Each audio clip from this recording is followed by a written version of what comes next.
असलामुअलैकुम जनाब, की हाल है सज्जनों, प्यारे बेलियो तो मित्रों, होर सब खैर। अल्लाह पाक तुहानू खुश रखे। अच्छा, अज मैं अपने भरावां वास्ते ना एक बड़ी अहम और बड़ी दिलचस्प वीडियो लैके आया कि अगर फर्ज किया असी नवा 0 मीटर इन्वर्टर लैके आने ਤੇ ਅਸੀਂ ਕਿਸ ਤਰ੍ਹਾਂ ਉਹਨੂੰ ਖੁਦ ਇੰਸਟਾਲ ਕਰਾਂਦੇ ਔਰ ਖੁਦ ਆਪਣੀ ਮੋਟਰ ਨੂੰ ਮਤਲਬ ਉਹਦੇ 'ਤੇ ਅਗਰ ਚਲਾਉਣਾ ਹੋਵੇ ਤੇ ਉਹਦਾ ਕੀ ਕੋਈ ਤਰੀਕੇਕਾਰ ਹੈ, ਉਹਦੇ ਵਿੱਚ ਕੀ ਕੋਈ ਸੈਟਿੰਗ ਕਰਨੀ ਪਉਂਦੀ ਹੈ ਔਰ ਉਹਦੇ ਵਿੱਚ ਕਿਹੜੀ ਕੋਈ ਪਰੇਸ਼ਾਨੀ ਪਹਿਲੇ ਪਹਿਲੇ ਆ ਸਕਦੀ ਹੈ, ਉਹਦੇ ਬਾਰੇ ਤੁਹਾਨੂੰ ਮੈਂ ਅੱਜ ਭਰਾਵਾਂ ਨੂੰ ਵਜ਼ਾਹਤ ਨਾਲ ਦੱਸਣਾ ਹੈ। ਤੇ ਇਹ ਤੁਸੀਂ ਇਹ ਹੁਣ ਮੈਂ ਸ਼ੁਰੂ ਕਰ ਦਿੰਦਾ ਸੈਟਿੰਗ ਕਿ ਕਿਸ ਤਰ੍ਹਾਂ ਅਸੀਂ ਸਭ ਤੋਂ ਪਹਿਲੇ ਸ਼ੁਰੂ ਹੋਣਾ ਕਿੱਥੋਂ। ਅੱਛਾ, ਇਹ ਤਾਰਾਂ ਵੇਖ ਰਹੇ ਹੋ ਕਿੱਥੇ ਕਿੱਥੇ ਲੱਗਦੀਆਂ ਨੇ।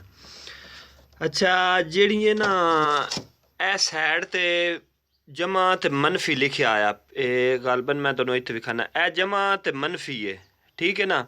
ਇੱਥੇ ਲੱਗਦੀਆਂ ਨੇ ਸਿਰਫ ਔਰ ਸਿਰਫ ਸੋਲਰ ਤਾਰਾਂ, ਜਮਾ ਔਰ ਮਨਫੀ। ਔਰ ਉਹ ਇਤਨੀ ਖਿਆਲ ਨਾਲ ਰੱਖਣ ਲਾਣੀ ਪਉਂਦੀ ਹੈ ਕਿ ਇੱਕ ਵਾਰੀ ਉਹਦੇ 'ਚ ਥੋੜੀ ਜਿਹੀ ਵੀ ਗਲਤੀ ਹੋ ਜਾਣੀ ਹੈ ਨਾ ਤੇ ਅਸੀਂ ਬਹੁਤ ਬੜਾ ਨੁਕਸਾਨ ਉਠਾ ਸਕਨੇ ਆ। ਛੋਟਾ ਜਿਹਾ ਨਹੀਂ, ਮਤਲਬ ਇੱਕ ਵਾਰੀ ਗਲਤੀ ਹੋ ਗਈ ਤੇ ਇਹ ਸਮਝ ਲਓ ਕਿ 15 ਤੋਂ 20 ਹਜ਼ਾਰ ਰੁਪਏ ਦਾ ਜਿਹੜਾ ਮੋਡਿਊਲ ਦਾ ਨੁਕਸਾਨ ਹੋ ਸਕਦਾ ਸਾਡਾ, ਠੀਕ ਹੈ। ਹੋਰ ਤਾਂ ਕੁਝ ਨਹੀਂ ਹੋਏਗਾ, ਨਾ ਹੀ ਜਲੇਗਾ, ਲੇਕਿਨ ਮੋਡਿਊਲ ਜਿਹੜਾ ਹੈ ਨਾ ਉਹ ਇਨਵੇਟਰ ਦਾ ਸੜ ਜਾਏਗਾ, ਠੀਕ ਹੈ। ਹੋਰ ਇਹਦੇ ਨਾਲ ਮਸਲਾ ਕੋਈ ਨਹੀਂ ਆਉਂਦਾ ਕਿ ਮਤਲਬ ਕੋਈ LCD ਜਾਂ ਕੋਈ ਵਗੈਰਾ ਇਹਦੀ ਸੜ ਜਾਏਗੀ, ਨਹੀਂ। ਸਿਰਫ ਮੇਨ ਮਸਲਾ ਆਉਂਦਾ ਮੋਡਿਊਲ, ਔਰ ਮੋਡਿਊਲ ਦੇ ਸਿਰ ਤੇ ਹੀ ਇਨਵੇਟਰ ਚੱਲਦਾ, ਇਹ ਵੀ ਮੈਂ ਤੁਹਾਨੂੰ ਦੱਸ ਦਿਆਂ, ਠੀਕ ਹੈ। ਅੱਛਾ, ਇਹ ਜਿਹੜੀਆਂ ਦੋ ਤਾਰਾਂ ਨਾਲ ਲੱਗੀਆਂ ਹੋਈਆਂ, ਇੱਥੇ ਥੱਲੇ ਮੈਂ ਤੁਹਾਨੂੰ ਵਿਖਾ ਸਕਾਂ R ਤੇ T ਲਿਖਿਆ ਹੈ, ਠੀਕ ਹੈ ਨਾ। ਤੇ ਦਰਮਿਆਨ ਦੇ ਵਿੱਚ ਵੀ ਤੁਸੀਂ ਲਗਾ ਇਹ ਦੋ ਤਾਰਾਂ ਨੇ ਫ੍ਰੀ ਹੈਂਡ, ਠੀਕ ਹੈ। ਤੁਸੀਂ ਜਿਵੇਂ ਮਰਜ਼ੀ ਲਾ ਕੇ ਤੁਸੀਂ ਜਨਾਬ ਇੱਥੇ ਲਾ ਸਕਦੇ ਹੋ। ਬਾਕੀ ਆ ਜਨਾਬ ਜਿਹੜੀਆਂ ਤਾਰਾਂ ਨਾ UVW, ਇਹਦੇ 'ਚ ਆਊਟਪੁੱਟ ਦੀਆਂ ਤਾਰਾਂ ਨਿਕਲਦੀਆਂ ਨੇ ਮੋਟਰ ਵਾਲ ਜਿਹੜੀਆਂ ਜਾਂਦੀਆਂ ਨੇ, ਠੀਕ ਹੈ। ਅੱਛਾ, ਇਹ ਸੈਟਿੰਗ ਆ ਗਈ। ਹੁਣ ਅਸੀਂ ਸਮਝਦੇ ਹਾਂ ਕਿ ਇਹਦੀ ਆਪਣਾ ਸੈਟਿੰਗ ਜਿਹੜੀ ਹੈ ਕਿਸ ਤਰ੍ਹਾਂ ਅਸੀਂ ਕਰਨੀ ਹੈ, ਠੀਕ ਹੈ। ਤੇ ਉਹਦੇ ਵਾਸਤੇ ਜਨਾਬੇ ਵਾਲੀ ਸਭ ਤੋਂ ਪਹਿਲੇ ਅਸੀਂ ਕੀ ਕਰਨਾ ਹੈ ਕਿ ਅਸੀਂ ਜਾਣਾ ਹੈ P0 ਦੇ ਵਿੱਚ, ਠੀਕ ਹੈ। P0 ਦੇ ਵਿੱਚ ਇੰਟਰ ਹੋ ਜਾਵਾਂਗੇ। P0 ਦੇ ਵਿੱਚ ਜਨਾਬ ਅਸੀਂ ਇੰਟਰ ਹੋ ਗਏ। ਇਹ ਕੋਡ ਸੌਰੀ ਕੋਡ ਮੈਂ ਦੇ ਲਵਾਂ। ਅੱਛਾ ਜੀ, ਇਹ ਕੋਡ ਵੀ ਇੱਕ ਬਹੁਤ ਅਹਿਮ ਕੋਡ ਹੈ, ਮੈਂ ਤੁਹਾਨੂੰ ਦੇ। ਅੱਛਾ ਜੀ, ਇਹ ਅਸੀਂ ਕੋਡ ਦੇ ਲਿਆ। ਹੁਣ ਅਸੀਂ ਇਹ ਇੰਟਰ ਹੋ ਗਏ ਹਾਂ, ਠੀਕ ਹੈ। ਇਹ ਸਾਡੇ ਅੱਗੇ P0 ਲਿਖੀ ਕੇ ਆ ਗਿਆ, ਠੀਕ ਹੈ। ਤੇ ਤੁਹਾਡਾ ਜਿਹੜਾ ਇਨਵੇਟਰ ਹੋਣਾ ਉਹਦੇ ਅੱਗੇ ਕੋਡ ਕੋਈ ਨਹੀਂ, ਨਵਾਂ ਜਿਹੜਾ ਇਨਵੇਟਰ ਹੈ ਉਹਦੇ ਵਿੱਚ ਕੋਡ ਕੋਈ ਨਹੀਂ ਲੱਗਾ ਹੁੰਦਾ, ਉਹ ਅਸੀਂ ਆਪ ਦੇਣਾ। ਕੋਡ ਦਾ ਵੀ ਤੁਹਾਨੂੰ ਮੈਂ ਇਸ ਵੀਡੀਓ ਦੇ ਵਿੱਚ ਤਰੀਕੇਕਾਰ ਦੱਸ ਦੇਸਾਂ, ਠੀਕ ਹੈ। ਅੱਛਾ ਜੀ, ਸਭ ਤੋਂ ਪਹਿਲੇ P0 'ਚ ਆ ਗਏ, ਅਸੀਂ ਜਾਵਾਂਗੇ ਜਨਾਬ P17 ਦੇ ਵਿੱਚ, ਠੀਕ ਹੈ। P17 ਦੇ ਵਿੱਚ ਜਾਵਾਂਗੇ, ਇੰਟਰ ਹੋ ਗਏ। P17 'ਚ ਆ ਗਿਆ, ਠੀਕ ਹੈ। ਇੱਥੇ 0 ਹੈ, ਇੱਥੇ ਜਨਾਬ ਅਸੀਂ 1 ਕਰ ਦੇਣਾ, ਠੀਕ ਹੈ। ਇਹ ਜਨਾਬ ਹੁਣ ਅਸੀਂ ਆ ਗਿਆ, ਫੈਕਟਰੀ ਸੈਟਿੰਗ ਸਾਡੀ ਹੋ ਗਈ ਹੈ, ਠੀਕ ਹੈ, 1 ਮਿੰਟ ਦੇ ਵਿੱਚ। ਅੱਛਾ ਜੀ, ਉਸ ਤੋਂ ਬਾਅਦ ਹੁਣ ਤਰੀਕੇਕਾਰ ਇਹ ਵੇ ਕਿ ਅਸੀਂ ਸਭ ਤੋਂ ਪਹਿਲੇ ਜਨਾਬੇ ਵਾਲੀ ਹੁਣ ਅਸੀਂ ਜਾਵਾਂਗੇ। ਅੱਛਾ, ਇਹ ਹੋ ਗਿਆ। ਅੱਛਾ, ਹੁਣ ਅਸੀਂ ਕੀ ਕਰਾਂਗੇ, ਅਸੀਂ ਜਾਵਾਂਗੇ P1 ਦੇ ਵਿੱਚ। P0 ਵਾਲੀ ਸਾਡੀ ਸੈਟਿੰਗ ਹੋ ਗਈ ਹੈ, ਠੀਕ ਹੈ। ਅਸੀਂ ਹੁਣ ਕੀ ਕਰਾਂਗੇ, ਅਸੀਂ ਚਲੇ ਜਾਵਾਂਗੇ, ਅਸੀਂ ਇੱਥੋਂ ਬੈਕ ਗਏ, ਅਸੀਂ ਜਨਾਬ P1 ਦੇ ਵਿੱਚ ਆ ਗਏ, ਠੀਕ ਹੈ। P1 ਦੇ ਵਿੱਚ ਇੰਟਰ ਹੋ ਗਏ। ਅੱਛਾ, ਅੱਗੇ P1 ਦੇ ਵਿੱਚ ਇੰਟਰ ਹੋ ਕੇ ਅਸੀਂ ਅੱਗੇ P1 ਦੇ ਵਿੱਚ ਜਾਣਾ, ਠੀਕ ਹੈ। ਇੱਥੇ ਇਹ ਨਾ ਸਟੈਂਡਰਡ ਲਿਖਿਆ ਹੁੰਦਾ ਹੈ, ਇਹਦਾ ਅਸਲ ਬੇਸਿਕਲ ਮਕਸਦ ਇਹ ਵੇ ਕਿ ਸਾਡਾ ਇਨਵੇਟਰ ਜਿਹੜਾ ਹੈ ਨਾ 10 ਫ੍ਰੀਕੁਐਂਸੀ ਤੋਂ ਸਟਾਰਟ ਹੋਵੇ, ਠੀਕ ਹੈ। ਤੇ ਇਹਨੂੰ ਅਸੀਂ ਕਰ ਦਿਆਂਗੇ ਜੀ 1.5 ਲਿਖਿਆ ਹੈ ਨਾ ਜੀ, ਅਸੀਂ ਇਹਨੂੰ ਕਰਾਂਗੇ ਜੀ 10 ਤੇ, ਠੀਕ ਹੈ। ਅਸੀਂ ਇਹਨੂੰ ਕਰ ਦਿਆਂਗੇ 10 ਦੇ ਉੱਤੇ, ਠੀਕ ਹੈ। ਅੱਛਾ ਜੀ, ਇਹ ਅਸੀਂ 10 ਤੇ ਉਹ ਕਰ ਦਿੱਤਾ, ਠੀਕ ਹੈ। ਅੱਛਾ ਜੀ, ਡੇਟਾ ਇੰਟਰ ਕਰ ਲਿਆ। ਅੱਛਾ, ਇਸ ਤੋਂ ਅੱਗੇ ਅਸੀਂ ਚਲੇ ਜਾਵਾਂਗੇ P14 ਦੇ ਵਿੱਚ, ਸੌਰੀ P1 14 ਦੇ ਵਿੱਚ ਚਲੇ ਜਾਵਾਂਗੇ, ਠੀਕ ਹੈ। P1 14 ਦੇ ਵਿੱਚ ਅਸੀਂ ਆ ਗਏ ਜਨਾਬ। ਅੱਛਾ, ਇਸੇ ਤਰ੍ਹਾਂ ਹੀ P1 14 ਆ ਜਾਣੀ ਹੈ, ਠੀਕ ਹੈ। ਇਹ P1 14 ਆ ਗਈ, P1 14 ਦੇ ਵਿੱਚ ਇੰਟਰ ਹੋ ਗਏ। ਅੱਛਾ, ਇਹਦਾ ਮਕਸਦ ਪਤਾ ਕੀ ਹੈ P1 14 ਦਾ, ਕਿ ਇੱਥੇ ਤੁਸੀਂ ਅਗਰ 0 ਹੈ ਨਾ ਤੇ ਇੱਥੇ ਤੁਸੀਂ 1 ਕਰ ਦੇਣਾ, ठीक है।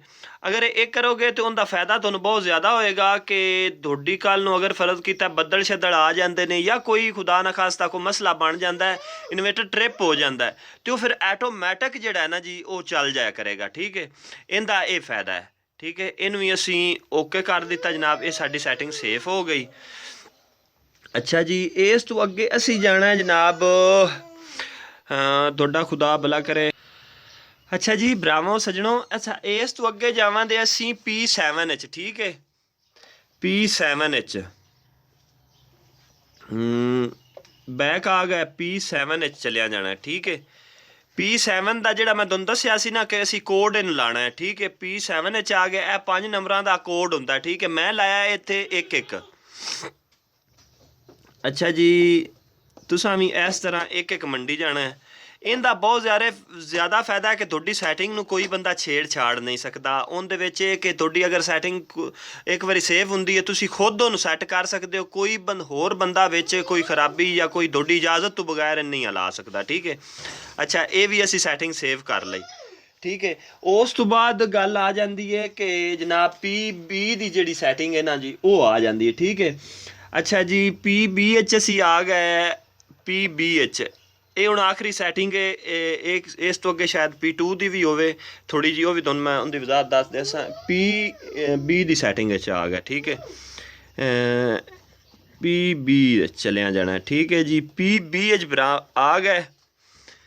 अच्छा जी, PB1 आ जाना। ठीक है, 1 लिखा होना 1। ठीक है, इनू असी कर देना है 0। ठीक है, अगर फर्ज किया है इनू तुसी 0 नहीं भी करते, ये होंदा है कि मतलब है कि फ्रिक्वेंसी नू स्टेबल रखने वास्ते ना। अगर ये नहीं भी करते तो कोई मसला नहीं, तुसी इनू 1 भी रान दे के दे सकते हो। अच्छा, अगे जी मेन सैटिंग है ना जी PB4 ते 5 दी। ठीक है ना जी, ये बड़ी ख्याल रखनी है, इनू बड़ा जहन दे विच गौर रखना है। आ गई समझ, ये मेन सैटिंग है। तो ये जनाबे अली कर देने P4। ए सैटिंग जी है ना मेरे भरावां, ये बड़ी समझ के रखनी है। अगर तो थोड़ियां प्लेटां ना 545 वाट दियां 10 प्लेटां ने, तो तुसां फ्रिक्वेंसी रखनी है 70 ते या 75 ते। ठीक है, ए जी सैटिंग है। ठीक है ना, मुड़ मुड़ वेख लवो ध्यान नाल। ते 70 ते 75 ते मतलब रखनी है। तो जी 5 की सैटिंग है ना, ए 5 की, ये तुसां फिर रखनी है 30 ते, 30 ते या 25 ते। ठीक है, ये मुड़ मुड़ ख्याल जहन च रख लो, ए जी 5 की सैटिंग है। ठीक है, अच्छा जे अगर तुहाडी फर्ज किया है कि प्लेटां ने 12। ठीक है ना जी, प्लेटां 12 ने, तो तुहाडे कोल जनाबे अली तुसां फिर इनकी फ्रिक्वेंसी रखनी है 80 ते या 85 ते, फिर 14 ने तो 90 ते 95 ते रखनी है। इस तरह जी नाल दी फ्रिक्वेंसी है उनका 1-1 पॉइंट 35 ते उन्होंने 40 ते कर देना है। मेरे भरावां, ये बड़ी मेन सैटिंग है। वीडियो थोड़ी जी लम्मी इस वास्ते होगी, मैं माजरत मुड़ करदा पिया क्योंकि ये चीज़ां खास ने। ये दोडे यही समझो कि सारे इन्वेटर का निचोड़ ने। ठीक है ना जी, इन्हों सिर्फ थोड़ा जहा तुसां खास ख्याल रखना है। तो पानी की मकदार भी जबरदस्त रासी, तुसी उंज भी मतलब तुहाडे मोटर इन्वेटर भी जम के चलसी, जिवें मोटर जिवें बिजली तो नहीं चलती, इंज इंशाअल्लाह ताला चले दी। तो अपना बहुत सारा ख्याल रखना। अच्छा, एक सैटिंग होर रह गई है कि असी PB4 की 5 की 10 छड्डी, अगे एक अपना सैटिंग आउंदी है 6 की।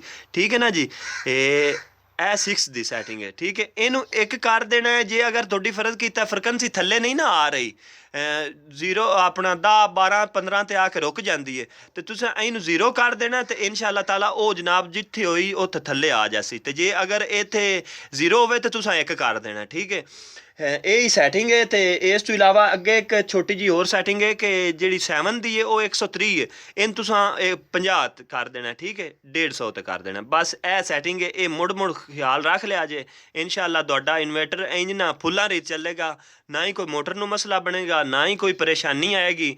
इंशाअल्लाह ज़बरदस्त जी बाकी सैटिंगां ने P2 दियां।